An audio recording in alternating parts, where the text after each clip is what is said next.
Question number 4 क्या है देखो, if the system of equations 3x plus Y is equal to 1 and second is 2k minus 1 into X plus k minus Y k minus 1 into Y is equal to 2k plus 1 is inconsistent, find the value of k। तो पहले देखो थोड़ा सा मैं आपको briefly repeat कर देता हूं, उसको रिवाइज कर देता हूं कि वैल्यू क्या क्या थी वहां पे। कंसिस्टेंस जो था ना, कंसिस्टेंसी वो किस केसेस में बनती थी, कौन बताएगा? कंसिस्टेंट किस केसेस में होता था, आप बताइए अनिल। जिस केस में x की वैल्यूज निकले या तो 1 या इंफिनिटी। यस बिल्कुल सही बोला है, लेकिन थोड़ा बच्चों के बाहर गया है वो। मतलब बोला शानदार तरीके से तूने, एक स्टैंडर्ड वैल्यू बोली तूने। x की वैल्यू 1 होगी तो यूनिक सॉल्यूशन बनेगा, और यूनिक सॉल्यूशन बनेगा तो लाइन कैसी होगी? इंटरसेक्टिंग। यार सिंपल तरीका है बेटा, बिल्कुल सही बोला आपने। देखिएगा यहां लाइन यदि आपस में इंटरसेक्ट करती है तो नंबर ऑफ इंटरसेक्टिंग पॉइंट्स कितने बनते हैं? 1। तो सिंपल सा तरीका है कि जो नंबर ऑफ सॉल्यूशन बनेंगे ना वो डिपेंड करेंगे नंबर ऑफ इंटरसेक्टिंग पॉइंट्स पे। Number of solutions depends on number of intersecting points. कितने इंटरसेक्टिंग पॉइंट आ रहे हैं? तो सॉल्यूशन में कितना होगा? 1। इसको बोलते हैं यूनिक सॉल्यूशन। क्लियर हुआ? यूनिक सॉल्यूशन वाला केस होता है बच्चों, यहां पे देखो यूनिक सॉल्यूशन, तो यूनिक सॉल्यूशन में a1 अपॉन a2, बोलिए आगे, not equal to b1 upon b2 is not equal to c1 upon c2। सही है क्या? नॉट इक्वल टू चलता है। अब यहां इस दिन भी स्कूल जा रहे हैं, दूसरे दिन भी स्कूल जा रहे हैं, जा रहा है क्या? नहीं जा रहा। फर्स्ट डे भी स्कूल नहीं गया, सेकंड डे भी स्कूल नहीं गया, तो आप स्कूल गए ही नहीं, तो मतलब एब्सेंट के मामले में आप क्या रहे? कंसिस्टेंट। चेक करना एक बार, बच्चे थोड़े घूम जाते हैं इसमें। मैं बोलता हूं बताओ आप यहाँ कंसिस्टेंट रहे या इनकंसिस्टेंट, तो बोलते सर इनकंसिस्टेंट। लेकिन थोड़ा दूसरा तरीका देखिए, आप यहाँ फर्स्ट डे भी स्कूल नहीं गए, सेकंड डे भी स्कूल नहीं गए, मतलब आप एब्सेंट के मामले में क्या रहे? कंसिस्टेंट। तो इस केस में बच्चों बना यहाँ पे कंसिस्टेंट। क्या बना? कंसिस्टेंट। उसके बाद दूसरा तरीका क्या है, देखो दूसरा method, point number 2। Point number 2 कौन बोलना चाहेगा आप में से? पॉइंट नंबर 2 इधर इस ग्रुप में बोलो जल्दी से। पॉइंट नंबर 2 मैं तुम्हारे को लिख देता हूं। यहाँ लाइन जो है ना, एक लाइन जैसे ए बी दे रखी है, तो सी डी भी इसी के ऊपर आ रही है, सी डी की ऊपर आ रही है। Yes Rudra Pratap.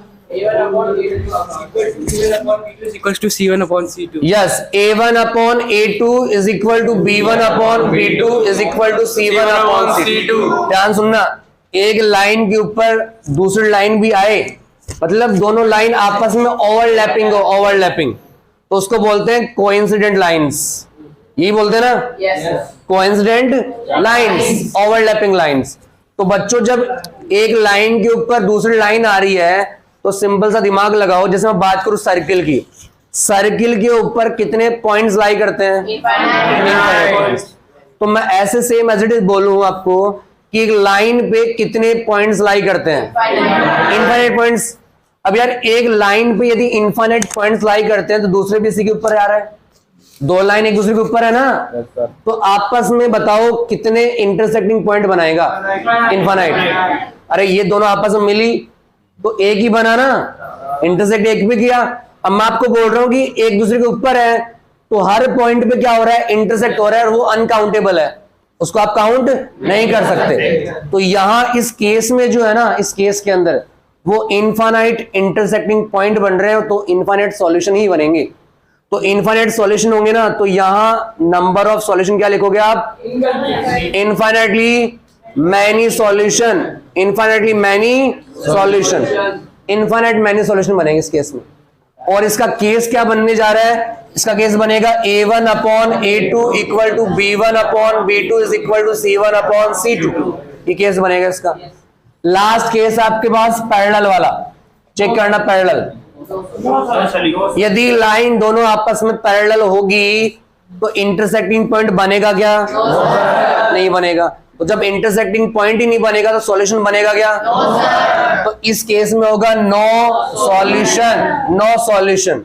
Not solution वाला जो केस होता है वो होता है A1 upon A2 is equal to B1 upon B2 is not equal to C1 upon C2। ये होता है ना? Yes sir. अब बताओ इसमें क्या बोला था उसने?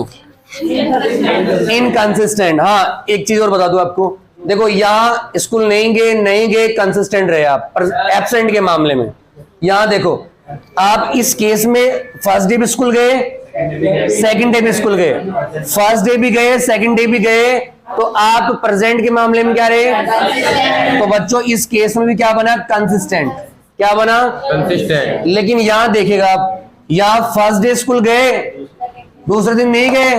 अब यार एक दिन कोचिंग आ रहे हो, दूसरे दिन नहीं आ रहे, तो क्या कंसिस्टेंट रहा कि इनकंसिस्टेंट रहा? इनकंसिस्टेंट। तो ये हो गया आपके पास क्या? इनकंसिस्टेंट। यस, कोई डाउट आगे? सर हाँ सर, अगर कंसिस्टेंट बोलता तो कौन सा समझते फिर इन दोनों में? है? सर अगर कंसिस्टेंट बोलता तो फिर इन दोनों में से कौन सा होता? हाँ, बिल्कुल सही क्वेश्चन पूछा है कि सर कंसिस्टेंट होता ना तो कौन सा बनता? तो यहां कंसिस्टेंट होता तो दोनों आप यूज कर लो। इसमें तो वैल्यू आती नॉट इक्वल टू, जैसे मान लो कि यहां वैल्यू आ रही है P is not equal to 3, मतलब P की वैल्यू 3 के अलावा कुछ भी हो सकता है लेकिन 3 नहीं हो सकता। यहां मान लो P की वैल्यू 4 आ रही है तो 4 हो जाएगा लेकिन 3 नहीं बन पाएगा, वो वाला केस इसमें नहीं आ पाएगा। तो क्वेश्चन बनाएंगे तो सोच समझ के तो बनाएंगे, तभी तो उसमें क्या बनाया है उसने? इनकंसिस्टेंट। क्योंकि जैसे ही कंसिस्टेंट बनाएगा बच्चा कंफ्यूज होगा कि दोनों में से कौन सा लूं मैं यहाँ पे, समझ रहे हैं ना? वैसे दोनों से कर सकते हो लेकिन आपका सॉल्यूशन कोई यूनिक आ जाएगा, वहां पे एक परमानेंट सॉल्यूशन बन जाएगा वहां पे। बताओ यहाँ पे सॉल्यूशन कैसा बोला हुआ है? कंसिस्टेंट या इनकंसिस्टेंट? पता लग गया क्या होने वाला है? स्टार्टिंग की दो वैल्यू आपस में इक्वल होने वाली है। स्टार्टिंग की दो वैल्यू आप कंपेयर करेंगे, A1 upon A2 is equal to B1 upon B2, क्योंकि इससे कोई हासिल नहीं होगा, आपको वैल्यू निकालनी है यहाँ पे। तो अब देखो थोड़ी सी यहाँ पे इक्वेशन क्या बन रही है। इक्वेशन कौन बोलेगा आप में से? चलो रहने दो आप। देखिएगा यहाँ पे 3x plus Y is equal to क्या है? 1 है। और सेकंड चल रहा है बच्चों यहाँ पे 2k माइनस 1 मल्टीप्लाई में x plus k minus 1, 2k minus 1 या k minus 1, k minus 1 multiply में क्या है? y इज इक्वल टू हो गया 2k प्लस 1। देखो ये सिस्टम ऑफ इक्वेशन गिवन कर रखा है, दो इक्वेशन गिवन कर रखी है, बोला हुआ कौन सा केस? इनकंसिस्टेंट। इनकंसिस्टेंट में क्या होता है कि A1 upon A2 is equal to B1 upon B2। Starting की दो आपस में इक्वल होती है, मैं इससे आंसर निकाल दूंगा। स्टार्टिंग की दो आपस में इक्वल होते हैं, इससे आंसर आ जाएगा आपका। देखो A1 की वैल्यू मतलब आप A1 B1 C1 जब निकालेंगे ना, A1 B1 और C1, तो इक्वेशन फर्स्ट से निकालेंगे आप। x का कोफिशिएंट होगा A1 और y का कोफिशिएंट होगा B1 और ये विदाउट वेरिएबल होगा C1। तो बताइए यहाँ A1 क्या है? और अब यहाँ पे आ जाओ A2 पर। A2 क्या है? 2k minus equals to B1 क्या है? B1। अब बच्चों को लग रहा होगा सर यहाँ y का कोफिशिएंट कुछ है ही नहीं, तो 1 है यहाँ पे 1। तो बताओ y का कोफिशिएंट क्या बना? देखना यहाँ आपके पास B1 तो बना 1 अपॉन B2 क्या बना? B2 k minus 1। Very good. So 3 multiply k minus 1 कर दो आप, इज इक्वल टू ये 1 से मल्टीप्लाई होगा वही आएगा 2k माइनस, ठीक है। So 3 multiply k minus 3 equal to 2k minus 1। सही है क्या? 3k minus 3 is equal to 2k minus 1। Change minus 2k, 3k minus 2k क्या बना? और ये माइनस 3 इधर गया तो क्या बना? माइनस का 1 प्लस का 3, प्लस का 2, k की वैल्यू क्या हो गई?